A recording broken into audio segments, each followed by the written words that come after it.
Welcome to the first episode of Hearthstone Laddering for Mortals. I'm your host, Dr. Tiny Grimes.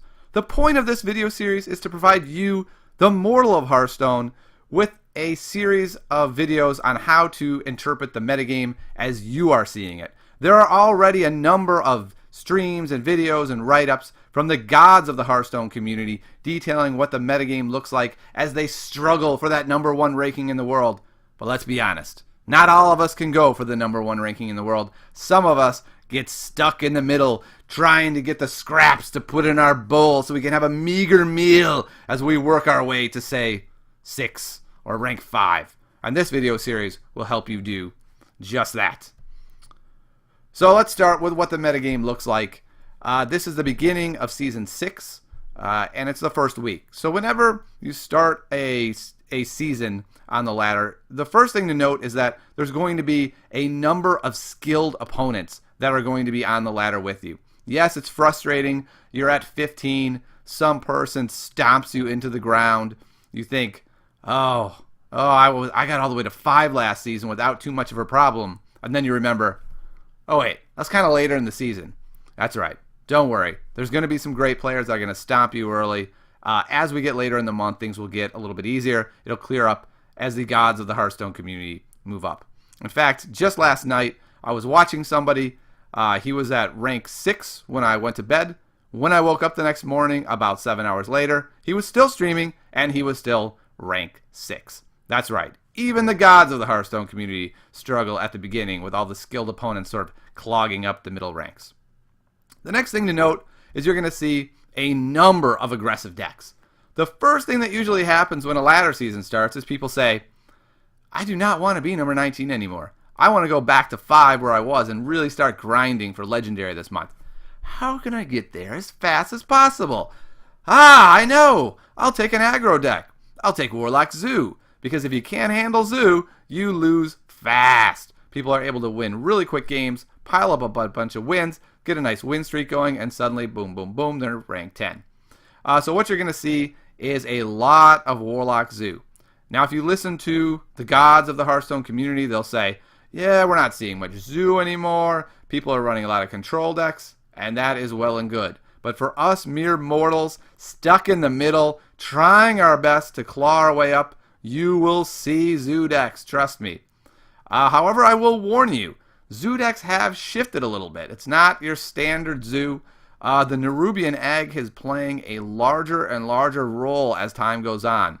I've seen a number of cool builds where people go something like coin into Nerubian Egg, turn 1, turn 2 Nerubian Egg, soon after Void Tear. They have this monster board. Maybe they do the same thing with Power Overwhelming. Essentially, those eggs can get the ball rolling fast. My suggestion is silence them if you can. The next thing to note is that Hunter trap decks are also very prevalent, especially once you hit about 16, 15, 14. They are everywhere. It's a very popular build. It's a very strong build, so it's no surprise. Most people are just net decking, which is not all that surprising. The gods of the Hearthstone community supply us with these wonderful lists, and people in the middle tend to take those lists and either make them slightly worse or just run with them as they are. So I will say, when you're playing against a Hunter Trap deck, do be aware of Deadly Shot. People are sneaking it in there. It's one of the changes that are one of the innovations that people are sneaking in, and it can be quite annoying, especially for the deck you're seeing now. If you just put out one singular taunt after one singular taunt, and they go Deadly Shot, Hunter's Mark, you can get crushed relatively quickly. So don't allow that to happen to you. Secondly, be very, very aware of Unleash the Hounds. Don't litter the board full of cards when you don't need to. It's as simple as that. Play what you need to play. Get them to play their Unleash the Hounds. Maybe get 2 draw out of it. Don't give them 5 draw. Don't give them 6 draw. A Hunter with 6 free draw off an Unleash the Hounds is going to beat you. It's simple as that. So be careful and stay safe. Also, you will not just see these 2 decks. These are the 2 predominant decks. But the interesting thing about the ladder from, say, 21 to, we'll say, 17 especially, you will see literally any card in the game. My friend and I were playing the other night, and he was sitting at a computer next to me, And he had just logged in this season, so he was at 20. And he kept turning his laptop to me and going, "You're not going to believe this. He just played this card." And I'm looking at him like, "What? People don't play that card." And he's like, "I know. How do you prepare for that?" He crushed the guy anyway.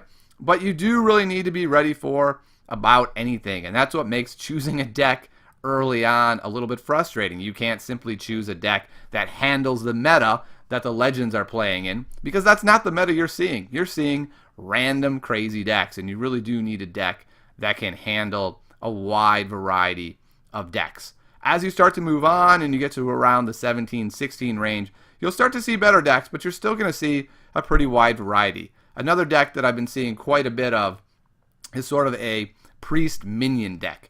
It's a pretty strong deck. It puts out things like Zombie Chow, other minions like the Dark Cultist, and it's very tricky because it'll throw in the Cabal guy who will come down and steal your 2-cost guy, your 2 attack guy. So be careful. Don't get your guy stolen and get owned by that.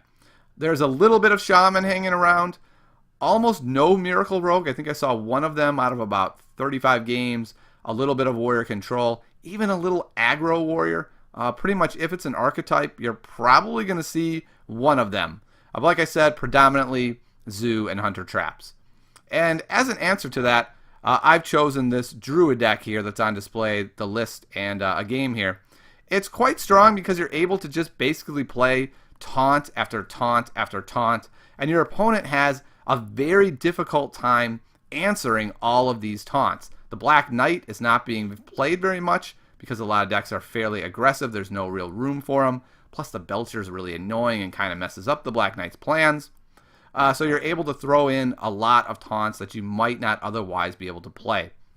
Especially in this list, Druid of the Claw doesn't have to be used as a taunt because you have so many taunts at your disposal. So don't be afraid to put him on the aggressive to either just take out the guy who's causing you the biggest problem or trade him off to make sure that that card isn't causing havoc because you wanted a taunt. Don't worry, the taunts are coming. You have Belchers, you have Ancient of War, you have Sen'jin Shieldmaster. Taunts will be coming your way fast and furiously. So I hope you enjoy your time this week on the ladder. I'll be back next week with another one of these videos, hopefully detailing my run from about 14 to 7 or so, depending on how I do. So I'll see you next week, and enjoy the rest of the show as I take down this poor Hunter deck with the beloved Force of Nature Roar combination. Oh, Highmane, how you thought you were going to win, but you have been undone by the Wombo combo. See you next week.